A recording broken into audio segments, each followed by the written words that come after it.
அனைவருக்கும் வணக்கம். கடகராசினியர்கள் வாழ்ந்து கொண்டிருக்கும் மார்ச் மாதம் 9ஆம் தேதி புதன் பகவான் நீச்சம் பெற்ற ராசியில் வக்ரம் பெறுகிறார். இதன் காரணமாக உறவுகளால் துரோகங்களை சந்தித்து வந்த உங்களுக்கு துன்பங்கள் அனைத்துமே விலகி நல்ல ஒரு முன்னேற்றம் ஏற்படக்கூடிய ஒரு தருணமா இந்த புதனுடைய வக்ர பயிற்சி அமைஞ்சிருக்குதுங்க. அந்த வகையில கடகராசினியர்களுக்கு என்ன மாதிரியான நன்மைகள் எல்லாம் ஏற்பட இருக்கு, கிரகநிலைகளின் ரீதியாக அமையிருக்கும் சாதகங்கள் என்ன, பாதகங்கள் என்ன, மேலும் என்ன மாதிரியான முன்னேற்றங்கள் எல்லாம் உங்களுடைய வாழ்வில் ஏற்பட இருக்கு. குறிப்பா இத்தருணங்கள்ல கிரகங்களுடைய சஞ்சார நிலைகள் என்ன என்று பார்க்கும்போது ரிஷபத்தில் குரு பகவானும், மிதுனத்தில் செவ்வாய் வக்ர நிவர்த்தி பெற்றும், கன்னி ராசியில் கேதுவும், கும்பத்தில் சனி மற்றும் சூரியனும், மீனத்தில் ராகு, சுக்கிரன் மற்றும் புதன் வக்ரன் பெற்று சஞ்சரிக்கிறார். இந்த கிரகங்களுடைய சஞ்சார நிலைகளின் காரணமாக கடகராசினியர்களுடைய வாழ்வில் குடும்ப சூழ்நிலை ரீதியாக உத்தியோகம், தொழில், வியாபாரம், கலைத்துறை, அரசியல் துறை, மாணவ மாணவிகள், விவசாய துறையினர், பெண்மணிகள் என அனைவருக்குமே என்ன மாதிரியான நன்மைகள் எல்லாம் ஏற்பட இருக்கு என்பது குறித்தான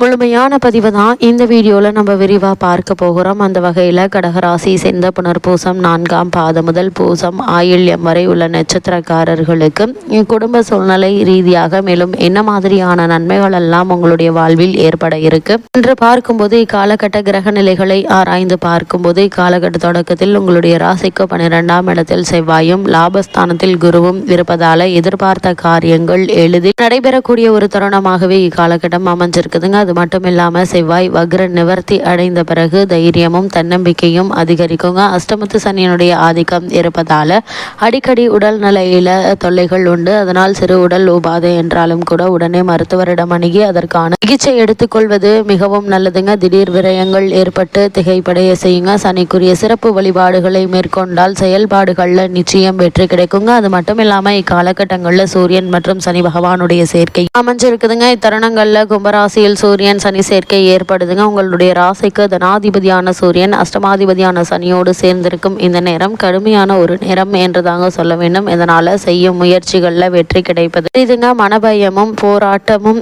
மனக்கவலையும் அதிகரிக்குங்க. எதிர்மறை சிந்தனைகளை தவிர்த்து நேர்மறை சிந்தனைகளை வளர்த்து கொள்வது நல்லது. ஒரு கடனை அடைக்க மற்றொரு கடன் வாங்கும் சூழ்நிலை உருவாகும். அது மட்டும் இல்லாமல் தொழிலில் பணியாளர்களால் தொல்லைகள் உண்டுங்க. சூரியன் மற்றும் சனி பகவானுக்குரிய சிறப்பு வழிபாடுகளை மேற்கொள்வது மிக மிக நல்லது என்பதை கிரக நிலைகள் மீண்டும் மீண்டும் அறிவுறுத்தது. அது மட்டும் இல்லாம கடகராசினியர்களை பொறுத்த வரைக்கும் இத்தருணங்கள்ல செவ்வாய் வக்ர நிவர்த்தி பெற்று சஞ்சரிக்கிறார். உங்களுடைய ராசிக்கு யோகம் செய்யும் கிரகம் செவ்வாய். அவர் பலம் பெறும் இந்த நேரம் எல்லா வழிகளிலும் நன்மை வந்து சேருங்க. நீண்ட நாட்களாக நடைபெறாத காரியங்கள் இப்போது துரிதமாக நடைபெற இருக்குது. இடம் பூமி வாங்கும் யோகம் உண்டு. தொழிலில் எதிர்பார்த்தபடியே லாபம் கிடைக்குங்க. சகோதரர்கள் உங்களுடைய குணம் அறிந்து நடந்து கொள்வாங்க. தொழிலில் பங்குதாரர்களுடைய ஒத்துழைப்பு திருப்தி தரும் விதத்தில் அமையக்கூடிய ஒரு தருணமாகவே அமைஞ்சிருக்குதுங்க. அது மட்டும் இல்லாம கடகராசி புதன் பகவான் நீச்ச ராசியான மீன ராசியில் வக்ரமும் பெறுகிறார். அதாவது உங்களுடைய ராசிக்கு 12ஆம் இடத்திற்கு அதிபதியானவர் புதன், வரையாதிபதி புதன் நீச்சம் பெறுவது மட்டுமில்லாமல் வக்ரம் பெறுவது நன்மை தாங்க. வரையத்திற்கு ஏற்ற வரவு வந்து சேருங்க. வெளிநாட்டு சம்பந்தமான முயற்சிகளை மேற்கொண்டு வரும் கடகராசியினருக்கு சிறு முயற்சியிலேயே வெற்றி கிடைக்க இருக்குது. குறிப்பாக மாமன் மைத்துனர் வழியில் ஏற்பட்ட மனக்கசப்புகள் மாற இருக்குதுங்க. உத்தியோகத்தில் உள்ளவர்களுக்கு கேட்ட இடத்திற்கு மாறுதல் கிடைக்குங்க. அதே சமயம் சகாயஸ்தானத்திற்கு அதிபதியாக புதன் விளங்கு எதிர்பார்த்த ஒரு சில காரியங்கள் தாமதங்கள் ஏற்படலாம். எனவே இக்காலத்துல புதனுக்குரிய சிறப்பு வழிபாடுகளை மேற்கொள்வது நல்லது. பிறரை நம்பி செயல்படுவதில் கவனமாக இருங்க.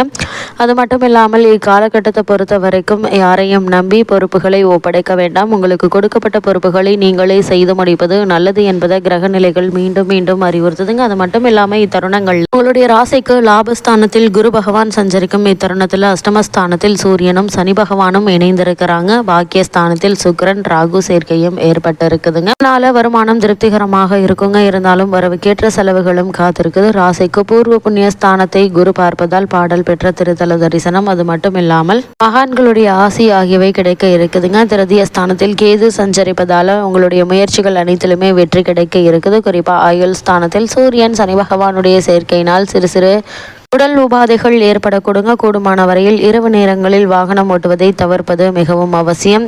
தனியே இரவு நேரத்தில் செல்வதை தவிர்க்க வேண்டுங்க. லாபஸ்தானத்தில் நிலை கொண்டுள்ள குருவினுடைய பலனாக எதிர்பாராத பணவரவிற்கு சாத்தியக்கூறுகள் இருக்குது.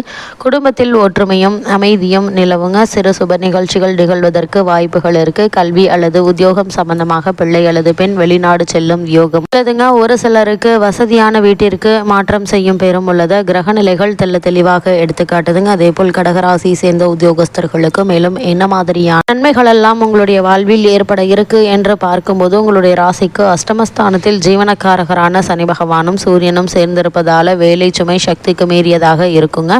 மிக கவனமாக இருந்தும் பணிகளில் தவறுகள் ஏற்படுவதற்கான வாய்ப்புகள் இருக்கு. மேலதிகாரிகளுடைய கண்டிப்பு கவலை அளிக்குங்க. உத்தியோகம் காரணமாக சிலருக்கு இடமாற்றம் ஏற்படுவதற்கு வாய்ப்புகள் இருக்குதுங்க. காவல்துறை அதிகாரிகள் இரவு நேர பணிகளின் போது அதிக ஜாக்கிரதையாக இருக்க வேண்டியதன் அவசியத்தை கிரக நிலைகள் வற்புறுத்தி காட்டுதுங்க. அது மட்டும் இல்லாமல் கடகராசியை சேர்ந்த தொழில் மற்றும் வியாபாரம் செய்பவர்களுக்கு இத்தருணங்களில் மேலும் என்ன மாதிரியான நன்மைகள் எல்லாம் ஏற்பட இருக்கு என்று பார்க்கும்போது, தொழில் மற்றும் வியாபாரம் செய்பவர்களுக்கு வர்த்தகம் சம்பந்தமாக அடிக்கடி வெளியூர்களுக்கும் வெளி மாநிலங்களுக்கும் சென்று வர வேண்டிய அவசியம் ஏற்படுங்க. விற்பனையும் லாபமும் அதிகரிக்கும். அலைச்சலும் அதிகரிக்க இருக்குது. புதிய துறைகளில் முதலீடு செய்ய வாய்ப்புகள் தேடி வருங்க. சக கூட்டாளிகளுக்கு ஒத்துழைப்பாங்க. ஏற்றுமதி துறையினர் வர்த்தகம் சம்பந்தமாக வெளிநாடு ஒன்று சென்று வரும் சாத்தியக்கூறுகள் உள்ளது. கிரக நிலைகள் குறிப்பிட்டு காட்டுதுங்க. அதே போல கலைத்துறையினரை பொறுத்த வரைக்கும் இந்த புதன் பகவானுடைய வக்ர காலகட்டத்தில் சுக்கிரன் குரு புதன் ஆகிய மூவரும் புகழும் பெற்று சஞ்சரிப்பதால புதிய வாய்ப்புகள் உங்களை தேடி வர இருக்குதுங்க. வருமானம் உயருங்க. மக்களிடையே புகழ் அதிகரிக்க இருக்குது. உங்களுடைய ராசிக்கு திருதிய ஸ்தானத்தில் கேது அமர்ந்திருப்பதால திருக்கோவில்களில் நாதஸ்வர வித்வான்கள், கர்நாடக சங்கீத வித்வான்கள், பரதநாட்டிய கலைஞர்கள், ஆன்மீக உபன்யாசர்கள் ஆகியோர் அதிக நன்மைகளை பெற்று மகிழ்வார்கள். அதே போல் அரசியல் துறையினரை பொறுத்த வரைக்கும் அரசியல் துறைக்கு நாயகரான சுக்கிரன் சுபபலம் பெற்று அதே தருணத்தில் லாபஸ்தானத்தில் குரு பகவானும் அமர்ந்து பூர்வ புண்ணிய ஸ்தானத்தை பார்ப்பதால் கட்சியில் ஆதரவு பெருகுங்க. மக்களிடையே செல்வாக்கும் புகழும் உயர இருக்குது.